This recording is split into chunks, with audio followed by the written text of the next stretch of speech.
Bonjour et bienvenue pour ce nouvel épisode de la série À chaud. Le film d'aujourd'hui s'appelle Le Dernier Train pour Busan, il est sorti le 17 août 2016. Je l'ai vu au cinéma en version originale, car c'est un film coréen et il est réalisé par Sang-ho Yeon. Alors Yeo Sang-ho, c'est un réalisateur que je connaissais pas, et j'ai donc découvert qu'il réalisait des films d'animation. C'est quelque chose qui moi me plaît particulièrement, c'est un cinéma que j'aime énormément. Du coup, je me suis dit que j'allais un petit peu chercher dans sa filmographie. Il a réalisé notamment un film qui s'appelle Kings of Pigs, qui a eu quelques récompenses, je crois, qui était en compétition au Festival de Cannes, en compétition officielle, en 2006, si je me souviens bien. Je suis pas sûr, je corrigerai éventuellement à l'écran si c'est pas le cas. Et il avait aussi fait un autre film qui est en fait une préquelle au Dernier Train pour Busan, qui s'appelle Seoul Station, mais que je n'ai malheureusement pas réussi à trouver. La seule version que j'ai trouvée sur internet, c'était une version sous-titrée, je crois, en hindi ou un truc comme ça, je suis plus certain. Donc voilà, j'ai malheureusement pas pu le voir. Donc le seul autre film que j'ai vu de lui est Kings of Pigs. Je vais vous en parler un petit peu parce que je trouve qu'on retrouve un petit peu les mêmes qualités et les mêmes défauts, comme souvent, hein. Il suffit de regarder la filmographie d'un réalisateur pour souvent avoir des idées sur ce qui va venir ensuite. Kings of Pigs, c'est l'histoire de deux jeunes étudiants, on va dire, de début de collège, équivalent de la 6e, qui subissent pas mal de violence et d'humiliation dans leur école. On est dans des écoles asiatiques, donc vous voyez, il y a une sorte de système hiérarchique, masochiste, où il y a toujours des chefs de bande à qui on laisse plus ou moins non officiellement de la part des adultes la discipline de l'école en main. Et donc ils en abusent avec des humiliations de tout niveau, notamment au niveau plus ou moins sexuel. Il n'y a pas de viol, mais c'est très très humiliant, très violent. Et donc, les deux personnages principaux sont défendus un jour dans ces humiliations par un autre étudiant, mais j'ai l'impression que c'est une fille, enfin, j'ai jamais su vraiment dans le film, qui les défend, qui se bat pour eux, et qui devient un petit peu leur mentor, leur mantra. Je vous laisse découvrir, parce que c'est un film qui est pas mal du tout. C'est vraiment un film sur les violences scolaires et ses répercussions. C'est un drame noir que je trouvais un poil excessif par moment, mais pas dans le sens mal fait ou caricatural. Simplement dans la manière dont les personnages s'expriment par moment. Je trouve que c'est un peu de l'expression pour comprendre pourquoi les personnages font ce qu'ils font. C'est un peu un défaut que je critique en général sur les films d'animation. Pas tous, mais sur une grosse majorité des films d'animation asiatiques. Et on retrouve un petit peu ce défaut-là dans ce film-là, et c'est un peu problématique, puisque c'est un film qui se veut très vraisemblable, très haut niveau d'isole. C'est un drame noir, assez sec, et du coup, on a, je trouve, un peu d'excès, on va dire, dans l'expression des personnages, mais j'y reviendrai un peu plus en détail sur le Dernier Train pour Busan, parce que les liens sont très présents. Mais malgré tout, Kings of Pigs est vraiment un bon film. Je l'ai suivi avec beaucoup d'attention. C'est un film vraiment triste, avec des séquences de violence et d'humiliation qui sont vraiment pas mal du tout. Notamment avec le cas d'un nouvel écolier qui arrive à un moment donné. Enfin, je sais pas, ils sont à l'âge de l'école-collège, vous m'excusez, je suis pas certain. Et qui, lui, choisit de gérer ses humiliations d'une autre manière aussi. Il y a quelque chose comme ça de l'horreur de devoir faire partie d'un groupe particulièrement immoral, mais pour pouvoir y survivre, la seule méthode consiste à s'y adapter. Il y a quelque chose comme ça d'assez terrible. Ça parle bien des réactions, notamment, je fais une analogie un peu lointaine, mais avec ce que les gens sont obligés de faire pour survivre sous les régimes fascistes. En tout cas, je trouve qu'il y a un parallèle à faire qui est assez intéressant. Alors, c'est un type d'animation assez particulier, puisque d'un point de vue technique, mais on le ressent vraiment au niveau visuel, c'est de l'animation 3D et du dessin. Ce qui fait qu'on a une impression à un moment un peu de rigidité dans le corps des personnages. Et je trouve que ça pose vraiment problème quand, comme dans le cas de Kings of Pigs, on veut quelque chose de vraisemblable avec des émotions très subtiles. C'est pas très très présent ou trop présent. Je sais que la critique avait été faite notamment sur les dernières adaptations du film du manga Berserk. On avait eu beaucoup cette critique que les personnages étaient un peu trop raides par moments, et c'était à cause de ce mélange de 3D et de dessin. notamment dans le jeu vidéo, on appelle ça le cel shading, c'est-à-dire le rendu manga, mais en volume 3D. Et je trouve que là, pour le coup, autant dans Berserk, ça m'avait pas trop dérangé, je trouve même que c'était simplement un principe d'adaptation. Autant ici, comme il y a une recherche de vraisemblance, je trouve que ça pose vraiment problème. C'est sur des plans assez courts, mais ça choque l'œil. C'est par exemple, les personnages doivent marcher d'un point A à un point B, et d'un seul coup, on sent vraiment que c'est des marionnettes en 3D, avec une démarche un peu mécanique, les bras qui se balancent, les épaules qui bougent de manière, on va dire, musicale, robotique, sans aucune raison. Et ça se sent. Et je trouve que c'est désagréable, ça sort vraiment de la vraisemblance du film. Et c'est dommage. Mais mis à part ça, c'est un film que je conseille de voir, King of Pigs. C'est très très bien. Et je pense que ça raconte avec une vraie sensibilité la perception de la violence qu'on peut avoir, notamment quand on est piégé par l'école. Quelque chose qu'on a vraiment du mal encore aujourd'hui à aborder comme sujet, ça fait encore beaucoup peur, notamment aux parents, ce qui est tout à fait compréhensible. Mais du coup, comme on aborde très peu ce sujet au cinéma ou dans les œuvres en général, c'est vraiment, en tout cas c'est mon impression, détrompez-moi hein, si vous voyez beaucoup de films qui abordent cette question de manière vraisemblable, sensible. Oui, parce que je dis qu'on n'aborde pas souvent ce sujet, en fait. Si, on l'aborde, mais c'est toujours sous un regard ou de l'ordre de la comédie, et ça peut être très bien, ça peut être très intéressant, mais très rarement sous l'ordre de la vraisemblance, ou alors on passe tout de suite dans des excès ou des métaphores très riches, ce qui est un petit peu le cas de King of Pigs, mais puisqu'il y a une forme de métaphore sur le monstre, notamment les cochons, vous verrez, hein, parce que le titre du film c'est le roi des cochons quand même, et c'est pas mal, mais je trouve qu'il a pour lui cet avantage qu'il essaie vraiment de se confronter directement à des humiliations qui me semblent vraisemblables tout du long du film, à des violences qui me semblent vraisemblables tout du long du film, notamment les réactions du monde des adultes par rapport à cette violence-là sont absolument vraisemblables. Ils ferment en quelque sorte les yeux pour ne pas avoir à se confronter eux-mêmes à une violence qu'ils ne savent pas comment gérer. Et je trouve que ça ressemble bien au regard de nos sociétés contemporaines actuelles sur cette problématique, la violence entre enfants très jeunes. Qu'est-ce qu'on fait, quoi? Comment on s'y oppose, puisqu'on a choisi comme principe de les mettre durant une période d'à peu près 15 ans, voire plus, dans des écoles, dans des lieux où ils vont être une trentaine, une quarantaine en France en moyenne, pendant toute leur enfance, quoi. Ensemble, à se côtoyer, à se gérer, quasiment s'auto-gérer les uns les autres. Avec quelques restrictions, mais pas tant que ça. Donc, on a des questions profondes qui sont posées par ce film. C'est un film qui est pas mal du tout. Et que je conseille de voir, honnêtement, King of Pigs. Mais j'avais envie de voir ce film avant de faire cette vidéo, parce que je ne savais pas qu'il faisait du film d'animation. Et maintenant que j'ai compris ça et que j'ai revu Le Dernier Train pour Busan, je comprends mieux certaines critiques que j'avais sur le film. Alors, venons-en au fait, Le Dernier Train pour Busan, c'est un film qui a été vraiment encensé à sa sortie, et à juste titre. C'est un très bon, voire un excellent film. Hein. Pour peu qu'on le remette un peu dans son contexte, de mon point de vue, je serai pas aussi dithyrambique que la plupart des critiques que j'ai vues sur ce film. Et je vais m'expliquer pourquoi. Donc le pitch, c'est Sok-woo, un cadre dynamique qui est vraiment impliqué essentiellement dans son travail, dans sa vie. Notamment, il s'occupe de placements financiers, hein, et il est bon, il le fait de manière efficace et on va dire plutôt sans scrupules.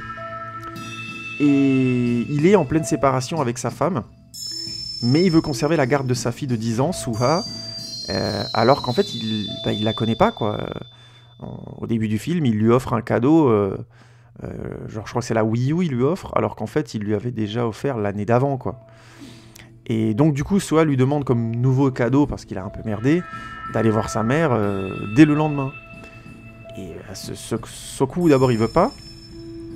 Et finalement, bon, il finit par céder parce que Suha, sa fille, lui met des arguments dans la tête auxquels il peut pas s'opposer. Hein. Vous verrez quand vous découvrirez le film. Et c'est au même moment, dans la même période, que démarrent des émeutes un peu partout dans le pays, des émeutes relativement mystérieuses. Alors bon, je vous ai fait un pitch vraiment très sommaire.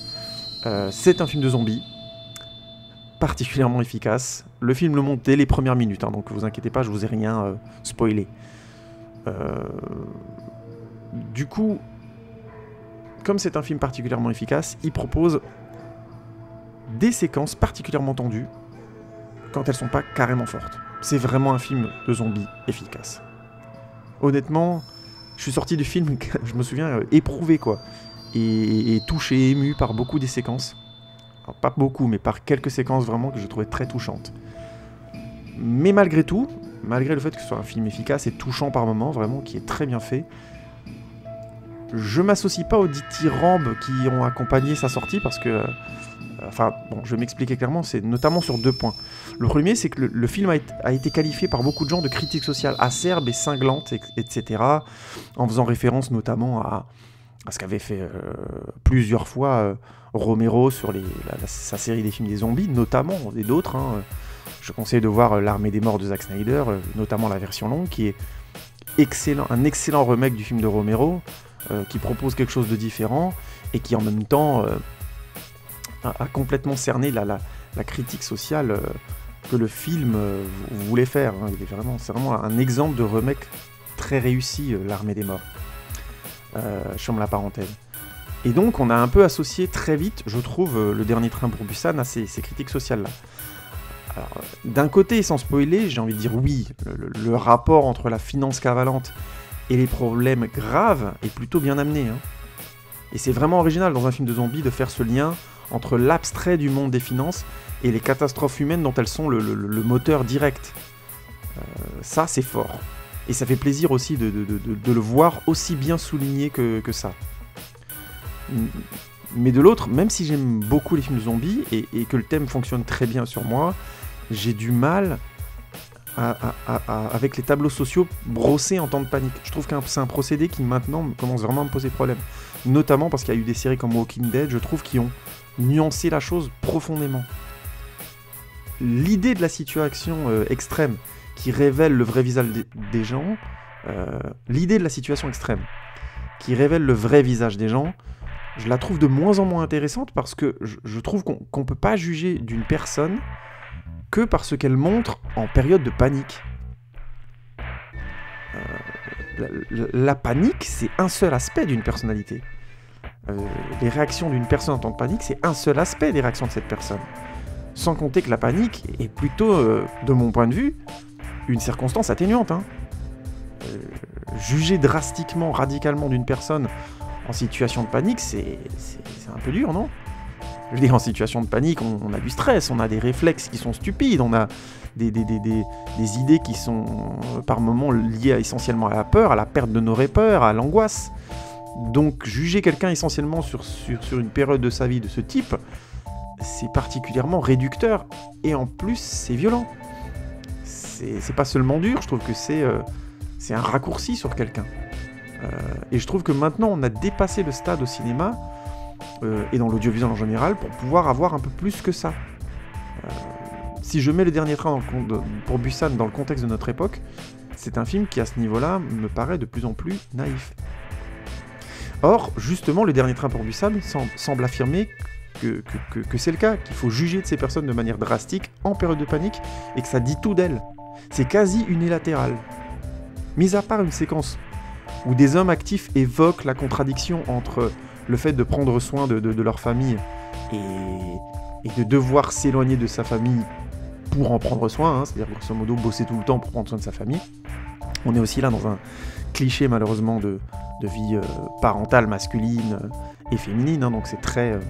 je trouve pas ça terrible non plus, mais comme dans le film c'est amené avec, je trouve, plutôt de sensibilité, et comme le personnage principal reste la relation de ce père avec sa fille, et que lui justement il travaille tout le temps au point de se désintéresser d'elle en quelque sorte, c'est plutôt bien amené. Mais mis à part ça, le film je trouve est vraiment très simpliste. Les femmes sont ou vieilles et sans force, ou jeunes amoureuses niaises, voire vulgaires, ou trop petites. Et dans tous les cas, il faut s'occuper d'elles. Hein. Et en plus, c'est par une jeune femme que la contagion commence dans le train. Alors, je fais une toute petite parenthèse. Je dirais pas que Yeon Sang-ho a un problème avec les femmes, mais presque. Non, j'exagère évidemment, mais je trouve que c'est un défaut quand un film veut être une critique sociale. D'avoir des femmes aussi caricaturales et placées de manière aussi... caricaturale.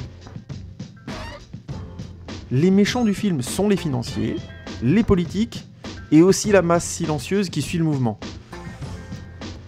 Je veux dire, c'est pas original, et en plus, honnêtement, on en est encore à ce genre de cliché. On est encore à ce point de vue sur les gens et sur la société. On manque encore autant de sensibilité dans notre lecture des autres. Sérieusement. Les méchants sont dans la finance, c'est les politiciens, et la masse silencieuse qui dit rien. Alors là, c'est encore pire, c'est des monstres. Je veux dire, s'impliquer socialement, c'est beaucoup plus compliqué que ça. La gestion politique, la gestion financière, ça ne génère pas que des monstres, et il n'y a pas que des monstres là-dedans. Enfin, je veux dire, ou des gens qui sont complètement inhumains, comme on le voit dans le film d'ailleurs. Pour un film qui veut porter un regard cinglant sur la société contemporaine, ça commence à faire beaucoup en termes de clichés. Enfin, selon moi, vous pouvez me détromper, mais bon. Je me permets de faire cette analyse un peu structurelle du film, notamment au niveau des personnages, parce que le film de genre utilise ce type de structure dans son écriture. Et en plus, c'est des films qui veulent être perçus et réfléchis comme des métaphores. Je ne suis pas en train d'apposer une grille d'analyse qui serait pas en liaison avec ce que le film est. En tout cas, il me semble. C'est un film de genre, et en général, le film de genre veut être une métaphore de notre société la plupart du temps. C'est pas du tout original, ça. Et d'ailleurs, le réalisateur en a absolument conscience, il n'y a pas de doute là-dessus. Et il le fait très bien, faut être clair. C'est la manière dont il utilise ces groupes structurellement et les clichés dans lesquels ils se trouvent qui me pose problème. Et ça m'ennuie beaucoup d'entendre beaucoup de critiques que je trouve particulièrement brillants tenir le discours que le film aurait un regard qui serait, comment dire, particulièrement pertinent et acerbe socialement. Non, mais juste pas du tout. D'ailleurs, Le Dernier Train pour Busan est un film de zombies, certes, mais en fait c'est plutôt un film d'infectés. C'est un sous-genre du film de zombies qui est né avec le remake, justement, dont je parlais avant, de Zombies de Romero, L'Armée des Morts de Zack Snyder, et qui permet aux zombies en fait de courir et d'accentuer l'agressivité qu'ils ont en meute. Ça renforce un peu ça renforce même beaucoup la sensation de danger, la tension et la métaphore de l'émeute sociale. Les gens qui se mangent les uns les autres. Vous voyez, cette masse silencieuse qui devient ou juge ou monstre assassin sans âme. Alors honnêtement, j'aime pas du tout cette lecture, je la trouve particulièrement caricaturale, mais bon, imaginons. En tout cas, c'est ce type de film de zombies, les films d'infectés ont apporté comme possibilité notamment. C'est des films qui ont en général une sensation d'angoisse qui tend vers la panique, justement. Les personnages sont en situation de panique systématiquement, ils doivent répondre vite à une menace létale. Vu que les zombies courent et sont très très rapidement là, il y a une tension en plus qu'on n'avait pas eu jusque-là dans les films de zombies, puisque dans le principe, les zombies étaient en train de pourrir, marcher, rattraper pas les gens. Là, les gars, en étant infectés en quelques secondes, ils se relèvent et ils te courent après pour te manger, mais au final, pas tant que ça, surtout pour te faire devenir membre de leur équipe. Et c'est encore plus visible dans Dernier Train pour Busan, comme chose. Mais ça se voit dans l'Armée des Morts, même si dans l'Armée des Morts, ils bouffent quand même les gens, ils courent pas juste pour courir. Et c'est aussi présent dans 28 jours plus tard ou 28 semaines plus tard. Des zombies qui finalement, c'est des infectés, quoi. Ils ont plutôt tendance à vouloir t'infecter. Il y a quelque chose d'étrange comme ça, qui est une nuance qui joue beaucoup sur cette idée d'une société qui veut absolument, de force, te détruire pour te transformer en monstre lobotomisé. Et Le Dernier Train pour Busan, c'est exactement ça, mais accentué en quelque sorte, parce que c'est pas un film... En fait, c'est un film qui est assez peu gore, paradoxalement. J'ai pas le souvenir d'un plan où il y a des dents qui arrachent un bout de chair, c'est le fameux coup de « je mords ton coupe et j'ai encore une ficelle entre les dents », là, qui est très très très désagréable à voir comme plan en général, qu'on a dès le début de l'Armée des Morts d'ailleurs, sans vouloir spoiler. Et c'est un peu un plan classique de film de zombies, d'infectés ou autre. C'est en général l'acte de manger l'autre, de déchirer sa chair, qui est très violent, très physique. Alors, faut me comprendre, dans le Dernier Train pour Busan, il y a du sang et des situations violentes, mais c'est relativement soft. Les effets de peur et d'urgence sont vraiment joués par les zombies qui courent et la masse de zombies. C'est un peu un effet ça m'a fait penser au film World War Z avec Brad Pitt. C'est plus un groupe, au contraire, c'est moins un groupe, mais c'est plus un être destructeur composé de plusieurs corps. Ça ajoute une sensation d'être submergé par le nombre, d'être un peu accablé par la détermination sans limite là, de l'assaillant. Et c'est un effet qui fonctionne à plein tube dans Dernier Train pour Busan. Les plans les plus terrifiants, c'est vraiment ceux où on voit tout ce groupe arriver comme ça, de gens qui se montent les uns sur les autres, qui avancent dans le tram comme une sorte de monstre vraiment composé de plusieurs corps. Un truc comme ça, assez gore à la Akira, j'ai envie de dire. Du coup, le film bascule entre un film de huis clos et un film de fuite en avant. Il y a une sensation constante d'urgence et de stress. C'est vraiment sur ce point, le film il est brillant, quoi. Il y a une utilisation du train et de l'espace confiné, mais il y a pas mal de scènes qui se déroulent hors du train, qui sont pas moins angoissantes, pas moins stressantes, parce qu'elles permettent aussi d'avoir des attroupements de zombies et de poursuites dans des couloirs et ainsi de suite, qui sont assez géniales et assez terrifiantes. Hein. Vraiment une sensation de panique et d'angoisse comme ça, qui fonctionne très bien. Oui, je suis en train d'évoquer un plan précis en fait. Parce que là, je suis en train de dire c'est génial, c'est ceci, cela, c'est pas des arguments, mais je veux dire, on a ces fameux effets où t'as un mec qui est mordu, puis d'un seul coup, on a plein de corps qui débarquent les uns sur les autres, et tu vois les corps, les zombies se monter les uns sur les autres, les uns à la suite des autres, ce qui fait que ça donne un effet de vague comme ça. Et c'est assez terrifiant, et quand c'est bien fait, on a vraiment une sensation d'être submergé visuellement et émotionnellement. C'est très très efficace. Et ça, le film, le Dernier Train pour Busan l'utilise très bien. D'autant plus que les personnages humains, sans trop en rajouter dans leur présentation en tout cas, sont plutôt vraisemblables. Mis à part Soku et Suha, la plupart des personnages du film sont résumés de manière rapide et vraiment de manière efficace. Il y a un dialogue, une séquence, il n'y a pas de fioritures et on comprend bien qui ils sont, quels sont leurs enjeux, leurs rapports, basta. Mais le film le fait bien, je trouve.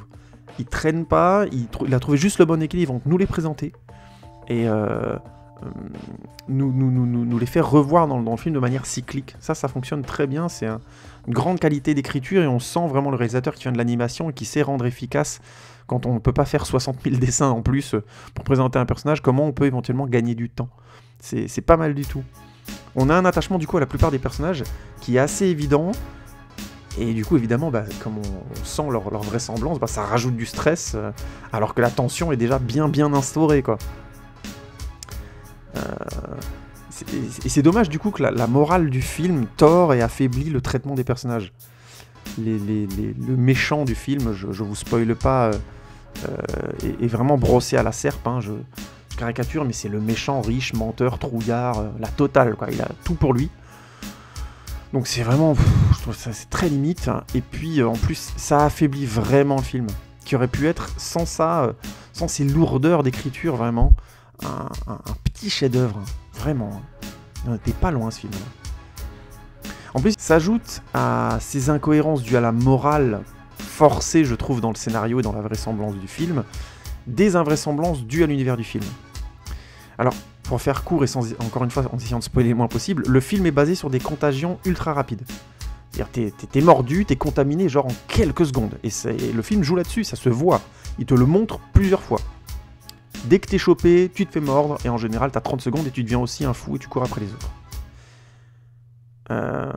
Et du coup, ça fait partie d'un des fils de cohérence du film. C'est incontrôlable de résister à la contagion. Mais... malheureusement, quand les personnages principaux se font mordre, à un moment du film, le temps de la propagation du virus dure beaucoup plus longtemps d'un seul coup. Et honnêtement, sans aucune raison. Aucune raison cohérente autre que de permettre aux personnages de faire des adieux émouvants, larmoyants et ainsi de suite. Et même si ça donne de plutôt belles séquences parfois, c'est particulièrement incohérent par rapport au reste du film. C'est un film d'urgence, de panique. Donc il y a beaucoup de pleurs, ça peut se comprendre, il y a des séparations, c'est arrachant, c'est un film d'apocalypse, on peut vraiment le comprendre. Même si de mon point de vue par moments ça devient vraiment larmoyant. Et d'ailleurs je fais une parenthèse, c'est déjà un peu le cas dans King of Pigs. C'est un peu cette culture de l'audiovisuel nippon dans le traitement des personnages qui consiste à les faire pleurer à un moment donné. Vous voyez ces séquences où ils sont là, j'aurais dû faire ça, mais en fait ça dure des plombes. Et ils sont très chialés. Et il y a un truc comme ça que je trouve Maintenant, ça commence vraiment à me poser problème dans la plupart des films asiatiques que je vois, surtout parce que je me rends compte que c'est aussi incohérent par rapport à leur culture. C'est vraiment un effet de cinéma.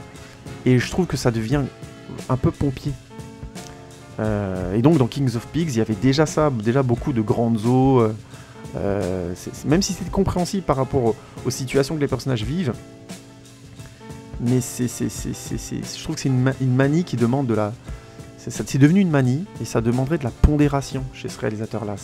C'est trop présent, c'est trop lourd au bout d'un moment. Et là, je parle même pas du jeu d'acteur asiatique, hein, qui peut paraître excessif pour nous. Hein. Je mettrai en lien, entre parenthèses, dans cette vidéo, une vidéo où Mr. Fox, dans son excellente émission Parle en VF, parle de ça, notre appréhension biaisée un peu du jeu asiatique, parce que tout simplement, c'est des codes qui nous échappent. Donc je parle pas de ça. Hein. C'est juste que du coup, je reviens sur le dernier train pour Busan, mais le film, il aime les grands adieux. Hein. Mais malheureusement, je trouve qu'il manque de mesure. C'est très tire-larme par moment. Et même si c'est compréhensible dans le contexte, je trouve que c'est vraiment trop lourd. De plus, il faut rajouter encore à ça quelques petites incohérences qui sont là pour accélérer le fait que certains membres du casting meurent. Genre, je me tords la cheville, je peux plus marcher, mais une fois que mon pote est mort en essayant de me sauver, je peux recourir juste derrière. Je vous laisse découvrir quand ça se passe, mais voilà, il y a pas mal de membres du casting qui disparaissent comme ça, je trouve, de manière un peu... des sacrifices un peu... pas gratuits, mais un peu facile. Du coup, les personnages n'ont pas vraiment de conclusion. Je sais pas, c'est vraiment bizarre, surtout quand le film se veut être autant métaphorique. Et c'est des facilités qui mènent parfois à de vrais beaux moments aussi. Le rapport entre les deux sœurs âgées, par exemple, est très très beau, vous verrez. Ou les dialogues entre Soku et Suha qui sont très beaux. Ou ceux de Soku avec un futur papa très musclé. Vous ne pourrez pas oublier le personnage non plus. C'est des rapports qui sont bien dessinés et les acteurs sont globalement très bons. Hein. À la petite nuance près que dans la version originale m'a paru plus sobre que la version française, puisque j'ai vu au cinéma en version originale, puis je l'ai revu en version française. Et dans la version française, j'ai trouvé que c'était un poil grandiloquent. Les deux sœurs âgées en français, notamment, j'ai trouvé... Elles ont une sorte de lourdeur littéraire quand elles s'expriment que je ne trouvais pas nécessaire. Là, j'ai vraiment du problème avec la traduction. Et tout le casting de doublage, je trouve qu'il est un peu moins juste, notamment sur les scènes de pleurs et ainsi de suite, qui sont déjà un défaut, je trouve, dans la version originale, mais qui, en version française, peuvent parfois être un peu limite avec le jeu des doubleurs. Notamment le jeune sportif, je le trouve particulièrement pas crédible quand il se mâche, il y a quelque chose qui va pas. Bon, peu importe, c'est un détail. Alors, mon bilan de ce film-là, c'est que c'est un très bon film de peur panique. Vraiment très bien tendu, ça fonctionne bien. Et même si je critique le manque de pondération des séquences d'adieu et le côté larmoyant, il y a vraiment des moments très touchants entre le père et sa fille. L'actrice qui joue Suha, la petite fille qui s'appelle Kim Soo-han, est juste très très bien. C'est impressionnant, elle est crédible à chaque instant. Pour moi, c'est la révélation du film, elle est impressionnante. Dans le genre petite fille star qui devrait faire plusieurs films en Corée par an. Je serais pas surpris, j'ai regardé un petit peu de loin sa filmographie, elle avait déjà fait quelques films avant, mais je pense qu'elle va encore en faire d'autres, elle est incroyable quoi. Mais je suis obligé de modérer ce que je dis, parce que c'est pas un grand film non plus. C'est un excellent film de zombies, mais c'est pas un chef-d'œuvre. C'est vraiment pas la charge critique qu'on pouvait avoir dans la version longue de l'Armée des Morts, par exemple, excusez-moi d'y revenir. Je veux dire, il y a eu bien plus profond en termes de films de zombies depuis, quoi. Et surtout en termes de films coréens. Et là, je vais encore sur un nouveau pan de ma critique, il y a beaucoup de gens qui ont dit, j'ai entendu aussi dire oui, ça fait vraiment partie de ces films de la nouvelle vague coréenne qui sont tellement forts et tout ça. Alors d'un côté technique et spectaculaire et traitement efficace du film, absolument, c'est une leçon. Les Américains ont racheté les droits du dernier train pour Busan, ils vont faire un remake. Je leur souhaite bonne chance pour réussir quelque chose d'aussi tendu. Ça va être difficile, vraiment. Le film est vraiment extra à ce niveau-là. La distribution est excellente et tout. Je reviens pas sur ce que j'ai dit avant. Faire un remake de ce film-là, va falloir s'accrocher, ça va être un sacré boulot. J'espère qu'ils vont avoir un bon réalisateur aux manettes.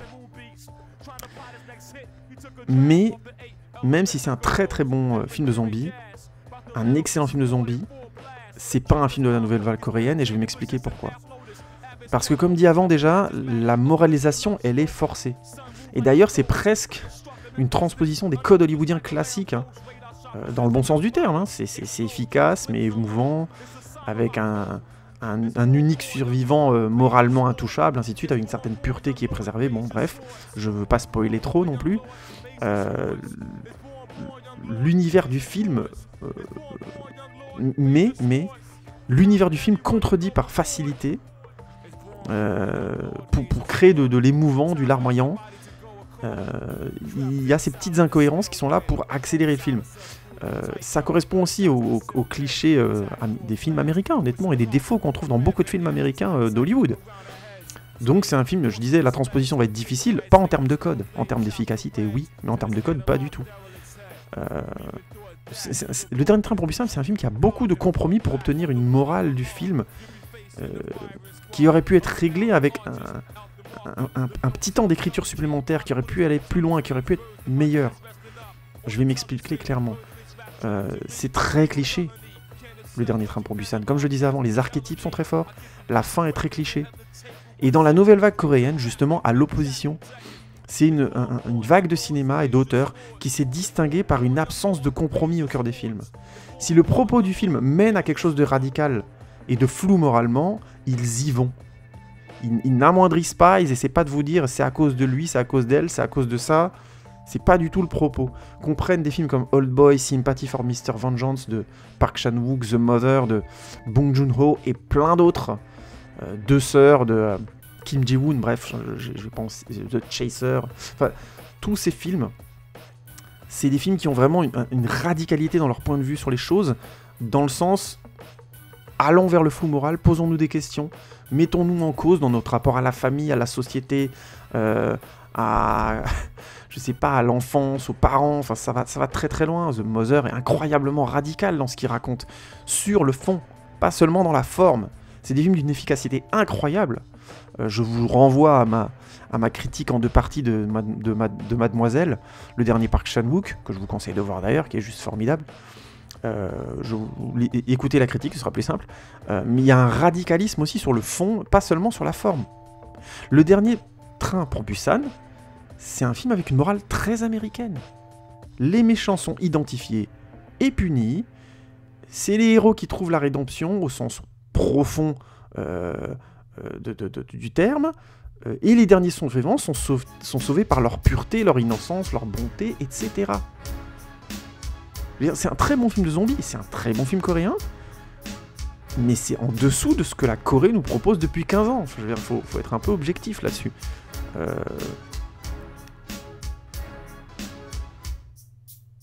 Alors, faut me comprendre, en même temps j'ai une sensation partagée, parce que ça fait un petit moment qu'on a des films excellents en coréen, j'espère qu'on arrive à lire tous que ce film est quand même un poil en deçà. Mais en même temps, j'aimerais bien voir d'autres films de genre aussi bien faits, venus de Corée, de ce réalisateur ou d'autres, parce que c'est un super moment de cinéma, je crache pas dans la soupe. Je dis juste qu'il faut pas mettre ce film au niveau d'un chef-d'œuvre, parce qu'il y est pas. Il a de gros problèmes de clichés et d'archétypes sociaux, et je trouve qu'il est en retard d'au moins 15 ans là-dessus. Sur sa lecture sociale des choses et des gens, vraiment. Et je trouve ça triste et un peu grave de considérer que ce film a un regard vraisemblable sur les gens et les choses, alors qu'il est complètement dans l'archétype. Dans des archétypes qu'on critiquait dans d'autres films il y a encore 10 ans, alors que justement ces films en sortaient complètement. J'ai en tête 28 semaines plus tard, mais je m'en souviens pas assez. Je dirais plutôt L'Armée des Morts. Donc, c'est un film vraiment formidable, mais il a de grosses limites sur son fond. Vraiment de grosses limites. Et même si j'aimerais avoir d'autres films de genre comme ça, d'un autre côté, je suis partagé parce que je préfère avoir des films coréens tout aussi tendus et efficaces, mais plus profonds moralement, plus questionnants, plus complexes. Comme les autres films que j'ai cités avant. Donc oui, c'est un très très bon film, mais la Corée peut faire mieux que ça. Non, je déconne, mais je veux dire, les réalisateurs coréens nous ont prouvé qu'ils pouvaient apporter beaucoup plus encore. Donc voilà. Je vais m'arrêter là. Je pense que je me suis assez emporté comme ça. Que vous dire ? Déjà merci. Je vais mettre les liens d'autres critiques. La critique notamment de Durandal sera en dessous, qui lui a beaucoup aimé ce film. Comme souvent on n'est pas d'accord. Pour